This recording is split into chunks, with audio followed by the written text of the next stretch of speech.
I hope for them to come to their senses, for my granddaughter to remain safe. She's an American.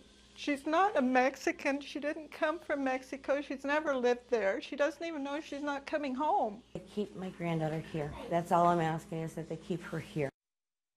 Despite her grandmother's desperate pleas, a 6-year-old girl is now at the center of an international custody dispute. An Oregon court decided it would be best to send that little girl to live with her biological father in Mexico. Here's the thing. He's an ex-con, convicted of assault and deported after being released from prison.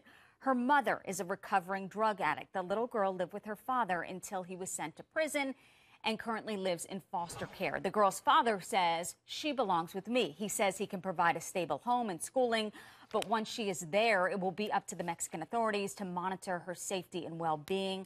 Joining me now, Judge Alex Ferrer, host of Judge Alex, criminal defense attorney is back, Philip Holloway. Judge, I'll start with you on this. When you see the pleading grandmother, your heart breaks. Yes. What do you think is behind the judge's decision, considering this guy's an ex-con? Well, hard to say because I didn't see the evidence the judge heard, but obviously the judges are always focused on the best interest of the child. And unfortunately, I've been in family court, and unfortunately, a lot of times you look at the father and you look at the mother, you look at the family members, and you think, got to pick the best of the worst. And you think to yourself, this child will be better off raised by wolves than by any of these people, and you don't have a lot of choice. Now, typically, he's the biological father. That usually weighs a lot in his favor, but he's a convicted felon who went to prison, was deported as a result. I looked up the charges. I don't know which ones he was convicted of, but there were charges like strangulation, category 4 assault. There were serious charges. I don't know which ones he pled to or was convicted of.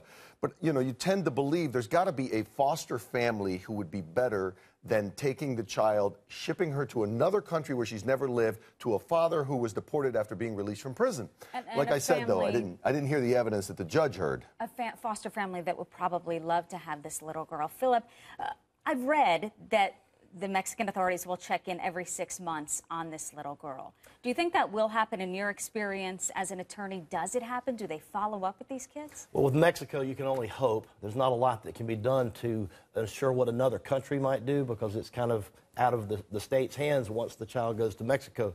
But I disagree with Judge Alex just a little bit. Foster care stinks. It really does. And meth addicts oftentimes don't recover. And being shipped from one foster home to another over this child's life is probably not what's best for her. And the judge has to decide what's in her best interest. The little girl loves her father, as she said, and she wants to go live with him, as she said. So I think under the circumstances, the judge had to probably pick the choice that was the least bad. Yeah, I do. I think it's a tough spot. We can all agree with the judge. A 6-year-old girl is going to love her father no matter what. But the one thing we will disagree on, I agree that there are some foster parents who are not ideal, but there are some foster parents who are amazing and do a great job. I just would hesitate as a judge to ship a 6-year-old out of the country to a totally different country to a father who you already know is a convicted felon. I mean, there's got to be other better choices in a country like the United States of America. Can her mom's mom, the grandmother, go visit her now? Does she have any rights? Well, it depends on it depends on the country. In Mexico, I can't say that they would necessarily honor grandparent rights. There are many states in the U.S. that say, no, I'm sorry, the parents have rights, and they decide who gets to visit, not the grandparents.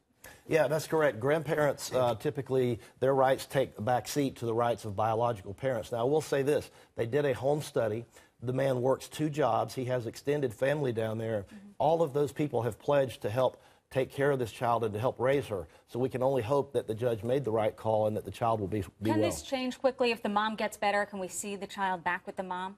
I don't know. It depends on what the options are. If the father's doing a good job and the father is a good parenting option, he may be a much better choice than a mother who is a meth addict and prone to relapse. We're all agreeing that we're pulling for this little girl and hope that it certainly works out somewhere, somehow. Appreciate it. Thanks so much.